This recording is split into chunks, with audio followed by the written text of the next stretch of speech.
Hello दोस्तों, कैसे हैं आप लोग। हमारी आज की कहानी का नाम है गर्व। जानकी के सिर में पिछले 3 दिन से बहुत दर्द हो रहा था। दर्द की दवा भी खा चुकी थी पर कोई फायदा नहीं हो रहा था।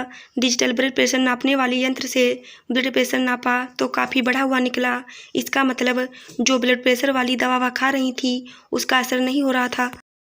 बेटे सचिन से कई बार कह चुकी थी कि डॉक्टर के पास उनको ले जाए अपनी गाड़ी से, पर वह बहुत ज़्यादा व्यस्त चल रहा था। नोएडा की जिस सोसाइटी में वो रह रही थी वह काफ़ी सुनसान एरिया में बनी थी। आसपास कंस्ट्रक्शन चल रहा था, कोई मार्केट या डॉक्टर आसपास थे ही नहीं। बस सोसाइटी की खुद की एक छोटी मार्केट थी जहां थोड़ा बहुत ज़रूरत का सामान मिल जाता था। जानकी अपने पति महेश जी के साथ 6 वर्ष पूर्व अपने गांव से यहां नोएडा बेटे के पास आ गई थी। बेटा सचिन किसी मल्टीनेशनल कंपनी में इंजीनियर था, बहू रचना भी IT इंजीनियर थी और किसी बड़ी कंपनी में काम कर रही थी। महेश और जानकी हरदोई जिले के एक गांव में रहते थे। महेश जी वहीं के एक प्राथमिक विद्यालय से हेडमास्टर की पोस्ट से रिटायर हो चुके थे। वहां 2 कमरों का छोटा पर पक्का मकान था उनका। थोड़ी बहुत खेती बाड़ी थी जिसको बटाई पे उठा रखा था। 2 बेटे हुए थे उनके और दोनों ही मेधावी निकले। दोनों में सिर्फ 2 वर्ष का ही अंतर था। हरदोई के इंटर कॉलेज से 12th पास करने के बाद दोनों का ही कॉम्पिटिटिव एग्जाम्स पास करने के बाद लखनऊ के सरकारी और अच्छे इंजीनियरिंग कॉलेज में दाखिला हो गया था।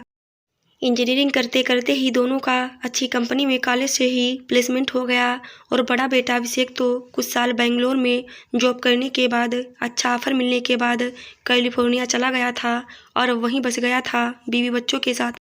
वहीं एक बहुत अच्छी IT कंपनी में ऊंचे पद पर था वो और वहीं की नागरिकता भी मिल गई थी उसे। अब तो स्वयं का मकान भी खरीद लिया था उसने वहां पर। भारत वापस लौटने की उम्मीद अब ना के बराबर थी उसकी। माता पिता को वह बहुत कम ही फ़ोन करता। जानकी का जब कभी मन करता तो बेटे बहू और 9 वर्षीय पोते आरव और 3 वर्षीय पोती जूली को देखने के लिए वह उनको वीडियो कॉल कर लेती थी अपने मोबाइल से। जानकी और महेश जी गांव छोड़कर यहाँ बेटे सचिन के पास आना नहीं चाहते थे, पर जब बहू रचना गर्भवती हुई तो दोनों ने बहुत जिद करके उनको यहाँ नोएडा अपने पास बुला लिया था ताकि रचना की ठीक से देखभाल हो सके। उसके बाद जब पोते वंश का जन्म हुआ तो भी उनको बहू और पोते की देखभाल के लिए रुकना पड़ा। शुरू में 1-2 साल तक तो सब ठीक ही चलता रहा। 6 महीने की मैटरनिटी लीव समाप्त होने के बाद रचना को वंश को घर छोड़कर अपने ऑफिस जाना पड़ता था। अपना कर्तव्य समझकर महेश जी और जानकी बड़े प्यार से वंश की देखभाल करते, समय से उसको दूध देना, बेबी फूड देना, नए पीस बदलना, उसको सूसू पोटी करवाना, दूध की बोतल पानी में उबालकर ब्रश से साफ करके रखना, गंदे नए पीस धोना इत्यादि ढेरों काम। बर्तन मांजने और झाड़ू पोछा के लिए मेड आती थी, पर अपना नाश्ता और दोनों समय का खाना जानकी को ही बनाना पड़ता था क्योंकि रचना और सचिन रात 8 बजे से पहले घर नहीं लौट पाते थे क्योंकि उनके ऑफिस काफ़ी दूर थे उनके घर से। रचना सुबह बस अपना और सचिन का नाश्ता बना के खा पी के ऑफिस निकल जाती थी अपनी कार से। 65 वर्ष की हो चली थी जानकी और महेश जी भी 68 वर्ष के हो चुके थे। अब पहले की तरह वो स्फूर्ति शक्ति न रही थी। दोनों के शरीर में बढ़ती उम्र के कारण, काम के अधिक बोझ के कारण थक जाती थी वो, पर पुत्र और पोते के मोह के कारण, नौकरी पेशा बहू की घर के कामों में सहायता के कारण दोनों खुशी खुशी पूरा घर और घर के सारे काम संभाले हुए थे। अभी पिछले माह ही जानकी को डेंगू हो गया था। करीब 1 हफ्ते तक बुखार में रही वो। बाद में शरीर में कमजोरी भी बहुत हो गई थी। महेश जी ने एक दिन दबी जुबान से सचिन से कहा भी कि कोई खाना बनाने वाली लगा ले, माँ थक जाती है अब। पर सचिन छूटते ही बोला, क्या पिताजी, आपको मालूम भी है यहाँ कुक के क्या रेट हैं। प्रति व्यक्ति 1500 रुपये लेती है खाना बनाने वाली। यहाँ यही रेट चल रहे हैं। हम 4 लोगों के 6000 रुपये लगेंगे। वैसे ही इतनी सारे खर्चे हैं, फ्लैट की EMI, मेंटेनेंस, गाड़ी का पेट्रोल, वंश की दवाई, हगीज का दवा का खर्चा। वंश थोड़ा बड़ा और हो जाएगा तो इसके भी कुक 1500 रुपये लेने लगेगी। वैसे भी माँ के हाथ का बना खाना लाजवाब होता है, वैसा खाना कुक बना पाएगी क्या। महेश जी मन में सोच के चुप रह गए। मन ही मन सोचने लगे कि अच्छा खासा पैकेज है बहू बेटे का, पर माँ को आराम देने के नाम पे उनको अपने खर्चे याद आने लगते हैं। अभी पिछले हफ्ते ही रचना को हल्का बुखार और सर्दी जुकाम हो गया था। उसको बिस्तर पे ही लेटे रहने की ताकीद करके सचिन माँ को सारे कामों के लिए चकरगिन्नी सा नचाता रहा था, जबकि जानकी को बुखार में भी रसोई का काम करना पड़ा था।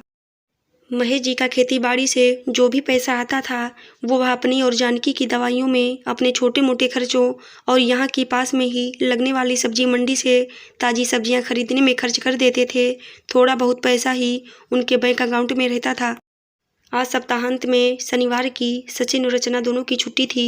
सचिन बेटा, आज डॉक्टर के पास ले चल, मुझे लगता है ब्लड प्रेशर की दवाई बदलवानी पड़ेगी मुझे, इससे कोई फ़ायदा नहीं हो रहा, चक्कर से आ रहे हैं और सिर में दर्द भी बहुत है। जानकी सचिन के कमरे में आके उससे बोली, क्या माँ, हम दोनों को 2 दिन ही तो मिलते हैं आराम करने के लिए और कहीं घूमने फिरने के लिए। आज मैं और रचना मल्टीप्लेक्स में नई मूवी देखने जा रही हैं, कल दिखा देना डॉक्टर को। सचिन झल्लाते हुए बोला, पर बेटा कल तो रविवार है और कोई डॉक्टर रविवार को नहीं बैठता। जानकी बोली, तो क्या हुआ, एक दिन दवाई नहीं खाओगी या डॉक्टर को नहीं दिखाओगी तो मर नहीं जाओगी। सचिन गुस्से से बोला। जानकी हक्की बक्की रह गई, उसके सीने पर हथौड़ा सा पड़ा। यह क्या कह रहा है सचिन, अपनी माँ के लिए मर तो नहीं जाओगी। ये शब्द हथौड़े की तरह उसके मस्तिष्क पर प्रहार करने लगे। ऐसे संस्कार तो नहीं दिए थे उसने अपने बेटों को। बड़े अभिषेक ने तो पहले ही अपने क्रियाकलापों और अपने हाव भावों से यह संकेत दे दिया था कि वह अपने माता पिता और भाई से दूरी बनाकर रखना चाहता है। छोटा सचिन भी रंग दिखाने लगा था। बाहर खड़े महेश जी के कानों में भी बेटे सचिन के ये कटु शब्द पड़ चुके थे। महेश जी बीच बीच में अपने गाँव हो आते थे घर और खेती बाड़ी को देखने के लिए, पर जानकी को छोटे वंश की देखभाल के कारण रुकना पड़ता था।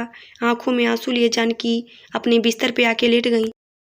उसको अपना गांव घर याद आने लगा। गांव में उनके घर के आसपास रहने वाली अपनी हमउम्र सहेलियां याद आने लगीं, जो जब तब उसके घर आके 2 मिनट बैठकर उसके हाल चाल ले जाती थीं। यहाँ तो सोसाइटी में रहने वाली नई उम्र की लड़कियां एक स्माइल तक नहीं मारती थीं उनको देख के। रविवार का दिन ऐसे ही निकल गया। वंश भी अब स्कूल जाने लगा था और उसको स्कूल बस में बैठाने की जिम्मेदारी सुबह महेश जी की होती थी और दोपहर में बस से उतरने पर घर लाने की जिम्मेदारी जानकी की। आज महेश जी को दोपहर में सोसाइटी के पास बने होम्योपैथी क्लिनिक में अपने घुटने के दर्द की दवा लेने जाना था, अतः खाना खा के वह वहाँ चले गए थे। 2 बजे तक ही उनकी क्लिनिक खुलती थी। जानकी रात भर सो नहीं पाई थी। अजीब सी बेचैनी और सिर दर्द के कारण रात में उसका सिर सहलाते हुए महेश जी उससे बोले भी थे कि कितनी बार तुमसे कहा जानकी कि वापस गाँव चलते हैं, पर हर बार तुमने पुत्र के प्रति अपने कर्तव्यों और उनकी ज़रूरतों का हवाला देके मुझे चुप करा दिया। अब समय आ गया है, वंश भी अब बड़ा हो गया है। अब इन दोनों से कहो अपनी गृहस्थी संभाले।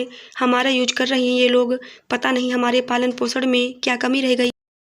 जो दोनों बेटे ऐसे स्वार्थी निकले। जानकी कुछ नहीं बोली, चुपचाप आंसू बहाती रहीं। सचिन बहू और पोते वंश से अब दूर जाने का मन उसका नहीं करता था।